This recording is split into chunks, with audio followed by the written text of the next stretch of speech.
नमस्कार मित्रों, आपके अपने YouTube चैनल में आपका स्वागत है। कुछ लोग पूरी जिंदगी लगे रहते हैं कमाने के लिए। धन पैसा ही सर्वोपरि होता है उनकी जिंदगी में।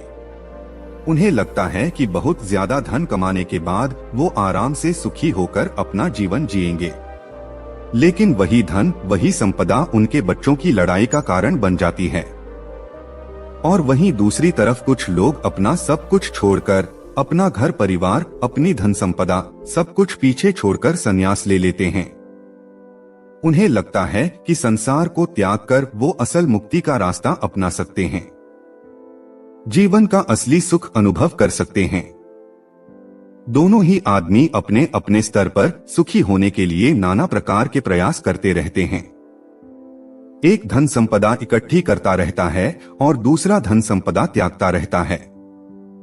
लेकिन सवाल यह है कि असली सुखी आदमी कौन है, वो जिसने धन संपदा इकट्ठी की या फिर वो जिसने धन संपदा त्याग दी? और अगर इन दोनों में से कोई नहीं, तो किस प्रकार का इंसान हमेशा सुखी रह सकता है? आज की जो कहानी आप सुनने जा रहे हैं, उसमें आपको ऐसे तरीके पता चलेंगे जो एक आदमी को असली सुख का अनुभव करा सकते हैं। इन तरीकों से जीवन यापन करने से आपको असली सुख के बारे में पता चलेगा, असली आनंद के बारे में, जिसे हम कहते हैं परमानंद, परमानंद, परमानंद। इससे पहले कि आप इस कहानी में खो जाएं, इस चैनल को सब्सक्राइब जरूर कर लें। तो चलिए कहानी शुरू करते हैं।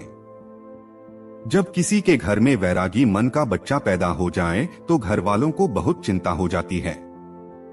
घर वाले सोचते हैं कि ये संसार में कैसे जिंदा रहेगा, कैसे धन कमाएगा, कैसे अपना पालन पोषण करेगा, क्योंकि वैरागी मन का बच्चा अक्सर संसार से विरक्त ही रहता है। वैराग्य का मतलब ही अपनी मस्ती में खो जाना होता है। उसका इस संसार से कुछ लेना देना नहीं रह जाता। ऐसा ही बच्चा सीताराम का था। सीताराम एक गांव में रहा करते थे। सीताराम का गांव वेणुवन के पास था।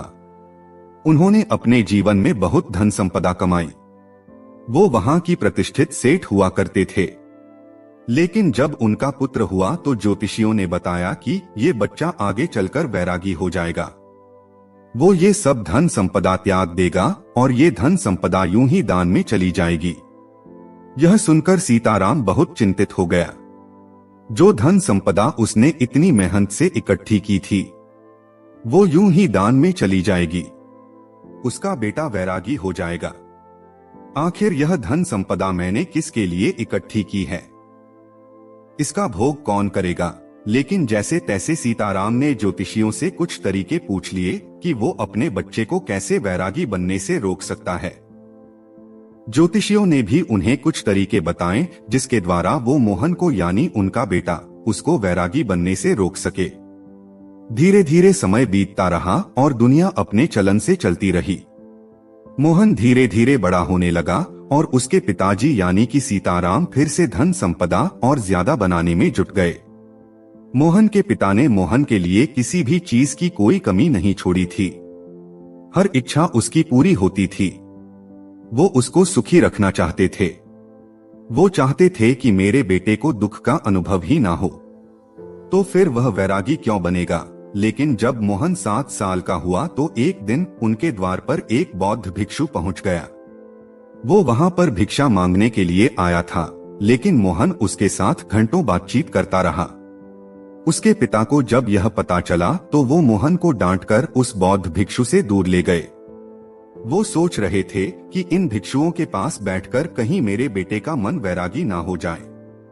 इसीलिए उन्होंने बौद्ध भिक्षु को डांटकर वहां से भगा दिया और अपने बेटे को समझाते हुए कहा कि बेटा, मैंने तुम्हारे लिए किसी चीज की कोई कमी नहीं छोड़ रखी है। तुम इन भिक्षुओं के पास क्यों बैठते हो? क्या मजा आता है तुम्हें इनके पास? मैंने तुम्हारे खेलने के लिए नाना प्रकार के खिलौने ला रखे हैं। इतनी दासियां तुम्हारी सेवा के लिए लगा रखी है, लेकिन फिर भी तुम यह सारी भोग की चीजें छोड़कर इन भिक्षुओं के पीछे क्यों भागते हो? ये सुनकर मोहन ने कहा कि पिताजी, मैं इन चीजों से उकता गया हूँ। यह सब चीजें मैंने इतनी ज्यादा भोग ली है कि मेरा मन अब इनसे ऊब चुका है। मुझे कुछ और चीजें चाहिए। कुछ और आनंद चाहिए, कुछ अलग प्रकार का सुख चाहिए। अब मोहन तो बच्चा था। उसके पिताजी उसको इस बात का क्या जवाब देते, उनके पास इस बात का कोई जवाब नहीं बना। आखिरकार उन्होंने निश्चय किया कि वह उसके मनोरंजन के लिए और भी नई नई चीजें लेकर आएंगे, ताकि उसका मन वैराग्य की तरफ भटक ना सके। लेकिन जैसे जैसे मोहन बड़ा हो रहा था, वह समझदार भी हो रहा था और अब उसे समझ में आ चुका था कि धन संपदा इकट्ठी करने से कोई सुख प्राप्त नहीं होता है, वह बस सुख की भ्रांति देता है। इसीलिए वह ज्यादातर अपना समय संतों और भिक्षुओं के साथ बिताने लगा। एक दिन जब उसके पिता ने उसे संतों के पास बैठे देखा तो उसका खून खौल गया। उसने सोचा कि मैंने जिंदगी भर जिस बच्चे के लिए कमाया वो भिक्षु बनने जा रहा है। मैंने उसको इतना समझाया, सारी सुख सुविधाएं उसके लिए हाजिर करवाई, और फिर भी ये मुझे छोड़कर, मेरी संपत्ति को छोड़कर वह वैरागी बनना चाहता है। ऐसा वैराग्य में है क्या? उसका मन इस बात से बहुत ज्यादा दुखी हो गया था। इसीलिए उसने गुस्से में अपने बेटे का हाथ पकड़ा और सीधा उसे अपने घर पर ले गया। घर ले जाकर उसने अपने बेटे के चेहरे पर धमाक से एक थप्पड़ मारा। गाल पर थप्पड़ पड़ते ही कोमल स्वभाव मोहन के आंसू टप टप करके नीचे सीताराम के पैरों पर गिरने लगे। इसके बाद सीताराम को एहसास हुआ कि उसने बेवजह ही बिना कोई बात के अपने बेटे को यूं ही थप्पड़ मार दिया। उसने अपनी बेटे को समझाते हुए कहा, मैं तुम्हारे आगे हाथ जोड़ता हूँ। मैंने यह धन संपदा इसीलिए इकट्ठी नहीं की कि यह दान में चली जाए। मैं चाहता हूँ कि तुम इसका सुख भोग करो। तुम मेरी संपत्ति को भोगो, तुम्हारे अलावा मेरा है ही कौन, इस संपत्ति का मालिक कौन बनेगा? और यही असली सुख है। पूरी दुनिया धन के पीछे भाग रही है और तुम्हें यह धन विरासत में मिल रहा है, इसका भोग करो। तुम क्यों वैराग्य की तरफ जा रहे हो? ऐसा क्या है भिक्षुओं में, ऐसा क्या है इन संतों में जो इस खजाने में नहीं है, जो इन दासियों में नहीं है, जो इन नाना प्रकार की भोग की वस्तु में नहीं है? ऐसा क्या है संतों में? यह सुनकर मोहन ने अपने पिता से कहा कि पिताजी, मैं आपकी हर एक बात मान लूंगा, बस आप एक बार आज शाम को मेरे साथ चलो। आज एक बहुत ही अच्छे संत का एक प्रसंग पर होने वाला है। वो सत्संग करने वाले हैं, उपदेश होने वाला है ज्ञान का। आप एक बार और ज्ञान का उपदेश सुन लीजिए, उसके बाद आप जो भी कहेंगे मैं आपकी हर आज्ञा का पालन करूंगा। पर आज शाम सिर्फ मेरे कहने से आप ये उपदेश सुन लीजिए। यह सुनकर सीताराम जोर जोर से हंसने लगा। उसने कहा कि यह कौन सी बड़ी बात है, मैं सुन लेता हूँ प्रवचन, बताओ किस संत का सुनना है, लेकिन उसके बाद अपना वादा याद रखना। देखो मोहन, सिर्फ तुम्हारे कहने पर ही मैं उस संत का प्रवचन सुन लूंगा, अन्यथा मुझे इन संतों के प्रवचन में कोई भी मजा नहीं आता है। ये सुनकर मोहन ने हाँ में सर हिला दिया। शाम को दोनों बाप बेटे उस प्रवचन स्थल पर पहुंच गए जहां पर वो संत आज उपदेश देने वाले थे। थोड़ी देर बाद जब वो संत वहां पर पहुंचे तो सभी लोगों ने उठकर उनका अभिनंदन किया। उसके बाद संत ने कहना शुरू किया कि संतोष के फल बहुत मीठे होते हैं। जो आदमी संतोष का फल चख लेता है उसके मन में अपार शांति का उदय होता है।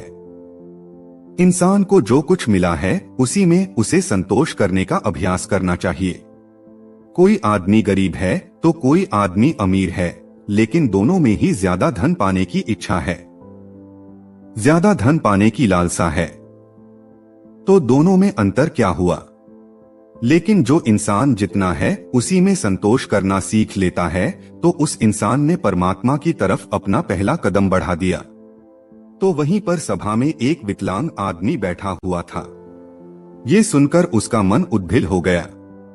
उसने तत्क्षण उस संत से पूछा कि हे महात्मा, आप कहते हैं कि संतोष रखिए, मैं किस प्रकार संतोष रहूं? मुझे भगवान ने क्या दिया? मुझे तो हाथ पैर भी सही सलामत नहीं दिए ताकि मैं अपना पेट भर सकूं। अब आप ही बताइए कि मैं संतोष किस प्रकार रखूं? कैसे मैं अपने मन को समझाऊं?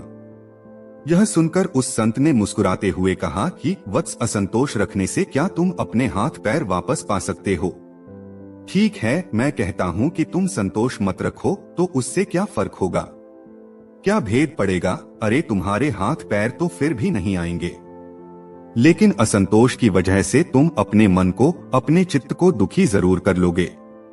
इसीलिए तुम्हारे पास कोई भी विकल्प नहीं है संतोष के अलावा। तुम्हें चाहे मजबूरी वश या अपने मन के अनुसार ही संतोष पैदा करना होगा। उसी संतोष को पैदा करने के बाद तुम अपनी मन की शांति प्राप्त कर सकते हो। याद रखना, जीवन का परम लक्ष्य की मात्र होता है और वह होता है अपने मन की एकाग्रता। चाहे हम माया के सागर में पड़कर यह भूल जाएं कि जीवन का परम लक्ष्य क्या होता है, हम यह भूल जाते हैं। हम नए नए लक्ष्य बना लेते हैं। जीवन में यह प्राप्त करना है, वह प्राप्त करना है। जीवन में अमीर बनना है, प्रतिष्ठित बनना है, और यही लक्ष्य हम सर्वोच्च लक्ष्य बना लेते हैं। लेकिन ये सब माया का एक सागर है। लेकिन जिस दिन तुम माया के सागर को पार करके दूसरे किनारे पर पहुंच जाओगे, उस दिन तुम्हें एहसास होगा कि जीवन का परम लक्ष्य एक ही होना चाहिए, और वह है मन की शांति, मन की एकाग्रता, मन की एकांतता। और जब तुम अपने मन के एकांत को पहचान लेते हो, उसे अनुभव कर लेते हो, उसके आनंद को चख लेते हो, तो फिर व्यर्थ के लक्ष्य, व्यर्थ की चिंताएं, सब कुछ पीछे छूट जाता है और बच जाती है एक चीज, और वह है मन का एकांत। इसके बाद उस संत ने उस विकलांग आदमी से पूछा कि चलो तुम ही बताओ, अगर तुम्हारे हाथ पैर होते तुम क्या करते? क्या तुम उस वक्त खुश रहते या सुखी रह सकते? जरा सोचो, अगर आज तुम्हारे हाथ पैर आ जाएंगे तो तुम अपने जीवन में नई लक्ष्य स्थापित कर लोगे कि मुझे यह बनाना है, मुझे यह चाहिए, मुझे वह चाहिए, और उसके बाद वो नहीं मिलेंगे तो फिर से मन में असंतोष पैदा होगा। असंतोष का हमारे शरीर से कुछ लेना देना नहीं है, उसकी उत्पत्ति तो मन से होती है। चीजों का भराव तो मन से होता है। अक्सर मैंने विकलांग लोगों को हंसते हुए देखा है और हट्टे कट्टे तंदुरुस्त लोगों को रोते हुए देखा है। तो संतोष और शांति का आपके शरीर से कोई लेना देना नहीं है। अपने मन को परिपक्व कीजिए, अपने मन को समझाइए, विवेक पैदा कीजिए कि माया के सागर को पार करके मन की शांति तक कैसे पहुंचना है, और माया को समझने के लिए हमें कोई वैरागी नहीं बनना है। वैराग्य तो छोड़ना होता है, छोड़कर भाग जाना होता है। हमें पहले माया को संसार में रहकर समझना होगा, और जब हम माया को समझ जाएंगे तो उसके बाद हम सुखी मन से, तृप्त मन से संन्यास या वैराग्य धारण कर सकते हैं। माया में झगड़ा हुआ आदमी सुख संपत्ति को ही असली सुख समझता है। संपत्ति, धन, प्रतिष्ठा यही उसके लिए सर्वोच्च होते हैं। लेकिन अगर वह अपना विवेक माया से कभी ऊपर उठा पाया तो जरूर ये एहसास कर पाएगा कि असली सुख और असली आनंद का इस धन संपदा से कोई लेना देना नहीं है। वह तो निरंतर है। वह परमानंद तो किसी चीज से जुड़ा हुआ नहीं है। वह तो सिर्फ परमात्मा के लिए है, उस शाश्वत सत्ता के लिए है जो उसको माया से पार उतार रही है। प्रभु का सिमरन या कहें कि ध्यान, ये दोनों चीजें आपको माया से ऊपर उठाकर एक नया नजरिया प्रदान करती है, और वही नजरिया परमानंद का होता है। ध्यान और प्रभु के स्मरण के अलावा अगर हम प्रेम का रास्ता चुनते हैं, दिव्य प्रेम का, तो भी हम उस परमानंद को हासिल कर सकते हैं, और प्रेम का रास्ता ध्यान के रास्ते से कहीं आसान है। इसीलिए दिव्य प्रेम का अभ्यास कीजिए। वो प्रेम जो किसी चीज से जुड़ा हुआ नहीं है, जो स्वतंत्र है, जो आजाद है, जो सभी प्राणी मात्र के लिए है। 3 रास्ते जो माया से ऊपर उठाकर परमानंद की स्थिति प्रदान करते हैं, ध्यान, प्रेम और प्रभु का सिमरन। आप कोई भी रास्ता अपना सकते हैं। सभी रास्ते एक ही मंजिल पर पहुंचते हैं। आज की युवा पीढ़ी अक्सर अपना समय गीत सुनने में लगा देते हैं।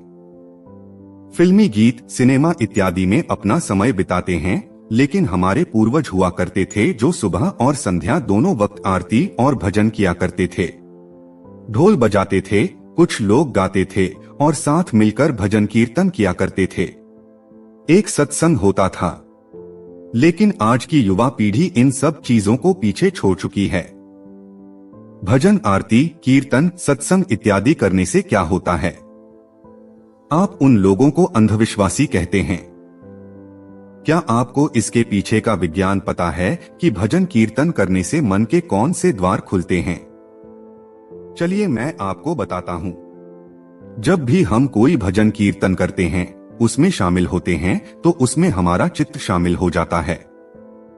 कोई आदमी बजा रहा होता है, कोई गा रहा होता है, कोई ताली बजा रहा होता है और इस भजन और कीर्तन के साथ अपनी जिंदगी के अतीत की चिंताएं पीछे ही छोड़ देता है और उसी भजन में उसका मन लग जाता है। वो मन धुल जाता है, वो मन पवित्र हो जाता है। जैसे किसी ने हमारे मन को साफ पानी में धोकर बाहर निकाल लिया हो। ऐसे ही क्षण होते हैं ध्यान के और वही क्षण भजन, कीर्तन और सत्संग में मिलते हैं। इसीलिए आज के बाद कभी भी ये मत सोचना कि भजन, कीर्तन और सत्संग सब व्यर्थ होता है। व्यर्थ कुछ नहीं होता, व्यर्थ होती है हमारी सोच। इसीलिए युवा पीढ़ी से मेरी गुजारिश है कि भजन, कीर्तन और सत्संग या ध्यान, प्रेम इत्यादि में अपना समय बिताएं। इनके बारे में समझें ताकि आप अपने मन के परमानंद के द्वार को खोल सके, एक अद्भुत आनंद अनुभव कर सकें। उसमें मेरा कोई फायदा नहीं है, ना ही मेरा कोई नुकसान है। मैं तो बस यह चाहता हूँ कि जो स्वाद मैंने लिया, जो स्वाद मैंने चखा, जो मुझे अच्छा लगा, वो दूसरे लोग भी चख सकें, वो भी उसका स्वाद उठा सकें। ये भजन, कीर्तन, सत्संग वगैरह आप अपने घर पर भी कर सकते हैं, अपने दोस्तों के साथ भी कर सकते हैं। जो समय आप गप्पे लड़ाने में लगाते हैं, वही समय आप कुछ नई कला सीखने में लगा सकते हैं। आप ढोल बजाना सीख सकते हैं, आप कोई भजन याद करके उसको गाना सीख सकते हैं। इससे आपकी कला तो निखरेगी ही, साथ ही आपके मन भी धुल जाएंगे। उनको एक अभूतपूर्व शांति का अनुभव होगा, एक प्रेम का उदय होगा, परमात्मा का द्वार खुलेगा। आखिर में एक बात कहना चाहता हूँ कि अमीर और गरीब दोनों में कोई भेद नहीं है, जब तक आदमी माया के सागर को पार करके परमानंद की अनुभूति नहीं ले लेता। और जिस आदमी ने परमानंद की अनुभूति ले ली, ना तो वह गरीब रहता है और ना ही वह अमीर रहता है। वो सम्राट बन जाता है, क्योंकि उसने वो चीज अनुभव की है जो एक अमीर और गरीब दोनों में से कोई नहीं कर पाया। इसीलिए एक मध्यम वर्गीय आदमी जो कि मेरी यह वीडियो देख रहे हैं, वो भी इस माया के सागर को पार करके परमानंद को हासिल कर सकते हैं। बस उन्हें अपने मन को एक नई धारा देने की जरूरत है, एक नया रास्ता दिखाने की जरूरत है। उसके बाद आप अपनी व्यर्थ की लक्ष्य छोड़कर उस लक्ष्य की तरफ चलेंगे जो वास्तविक है, जो वास्तविक आनंद प्रदान करता है। और उसके बाद आपके मन की सारी भ्रांतियां टूट जाएंगी कि असली सुख कैसे प्राप्त किया जाता है। तो दोस्तों, कैसी लगी ये कहानी आपको कमेंट सेक्शन में जरूर बताना, और अच्छी लगी तो इस चैनल को सब्सक्राइब जरूर कर लेना। ऐसे ही और कहानियों के लिए चैनल पर जरूर जाएं।